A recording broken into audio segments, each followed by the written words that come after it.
I like to see lots of cool stuff and talk to people about their cool stuff. Cause I'm just a Merle and I'm in the world and I wanna talk to you about your cool stuff. Whoa, whoa. Tell me something cool. Hey everybody, welcome to another episode of Merle in the World, and today we are interviewing an artist. Would you like to introduce yourself? My name is Chau Nguyen. I'm a visual artist, and my work has a lot to do with my identity as an immigrant. Yeah, that's so cool. Yeah. That's so cool. Like, where do you find inspiration from? You're touching one of them. Yeah, this is cool. So is this one of your first edible pieces? If you say so, I guess. But I look at a lot of sources and materials for my inspiration because as somebody who has training in the visual arts, especially in painting, I don't want to limit myself to canvas as the only medium that I can do. So that made me start looking elsewhere. Yeah, so carpeting. Yeah. And then you got this stuff behind you. What material is this stuff behind you? It's a cleansing ritual. So I did a pool of charcoal and dip my hands in it and like just start transferring that onto paper towels. It's not necessarily, well, anything that you see in my studio isn't final because I'm an experimental artist. I think only 1 out of 5 of my work is successful. No. So then we just have like all these processes hanging together, and I don't know. I think there's some beauty to it. I think that as an artist, like being able to experiment is in a way my privilege, and at the same time, it, well, just like gives me a lot of freedom. I took a sculpture class once, and I found a lot of fun in just dipping my hands in the plaster, in the wet plaster, and I ended up not like making too much. It was just kind of, the feeling was fun. The plaster on the fuzz in the skin, you know. What happens to your fur when you do that? I have to take the plaster off very, very carefully. Good for you. I do what I can. So, how long have you been creating art? I think I'm one of those people who have always wanted to be an artist, but I didn't have a lot of time to do it when I was in Vietnam and just attending school.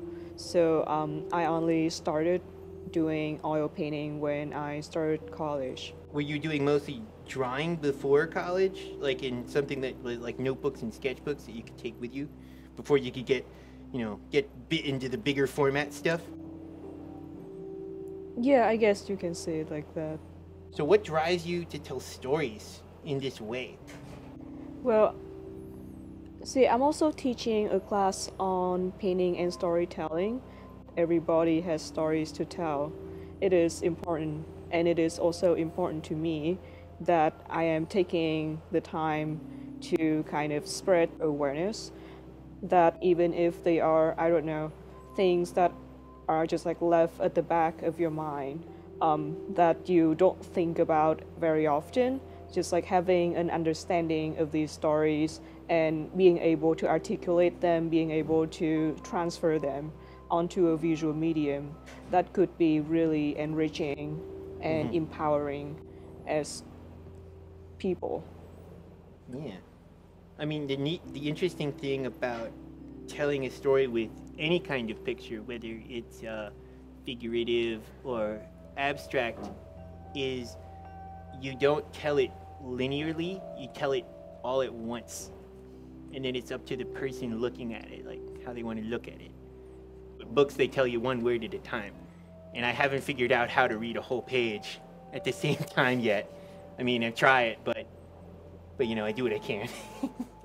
I mean, in terms of like the sense of narrative that you get when reading a book and the kind of narrative that is expressed differently in the visual medium.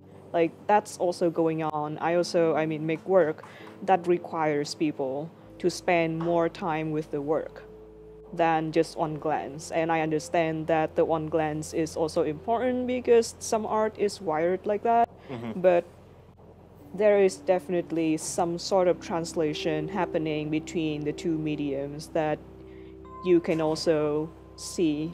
What is your favorite story and why?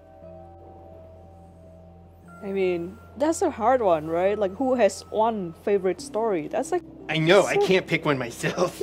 It's like, What kind of storytelling were you doing before that, would you say?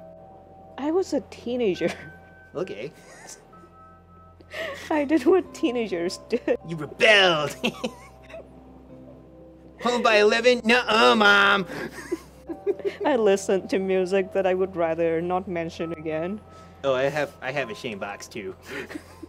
Just a box where you keep all the old CDs of when you had that new metal phase.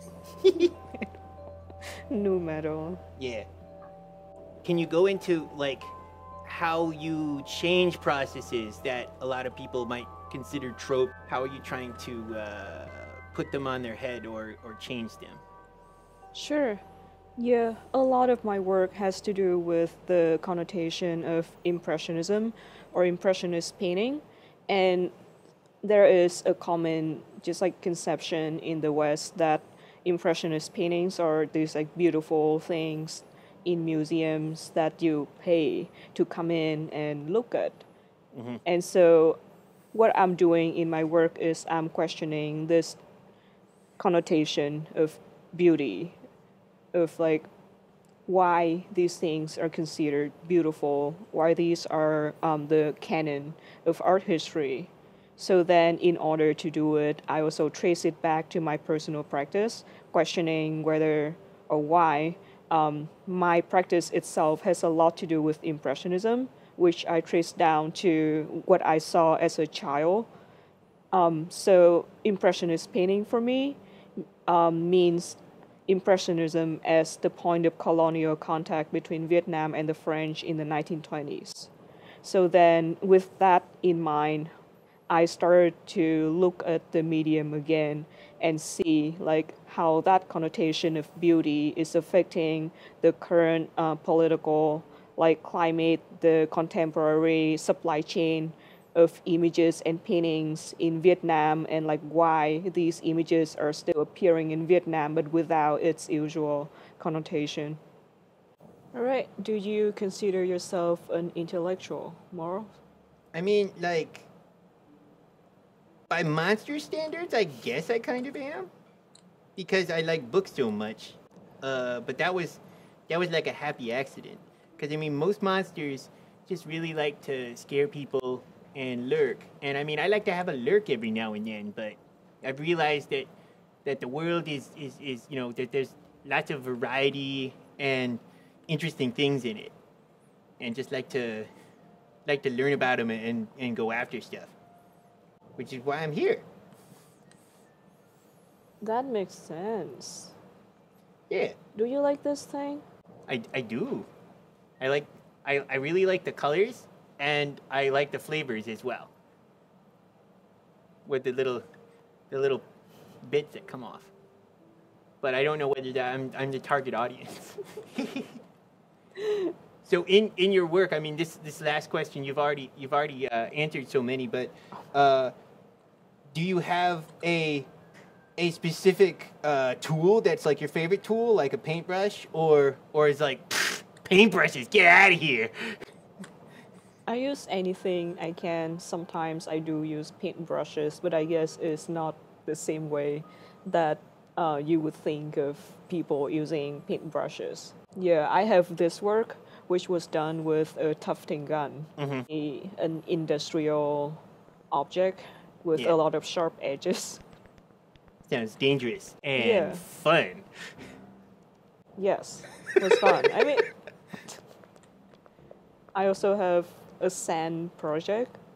Oh, a sand project? Yeah, if you want to try that. Ooh, try some sand art? Mm-hmm. I might do that. Mm-hmm. Because the most sand art I've done is at like carnivals, where where you just have like a bottle and you just put the colored sand in it. It's not too special. Well, it's safer. It's more contained. More contained. I mean, this is cool, but this is like a danger rug. Danger. Yeah, you can't go near it. If you can't go near a rock, is it still a rock? It is a danger rug. It's very nice meeting you, Merle. Oh, it's nice to meet you too. Yeah. This is Chau Nguyen, and I'm Merle in the world, and thanks so much for having us.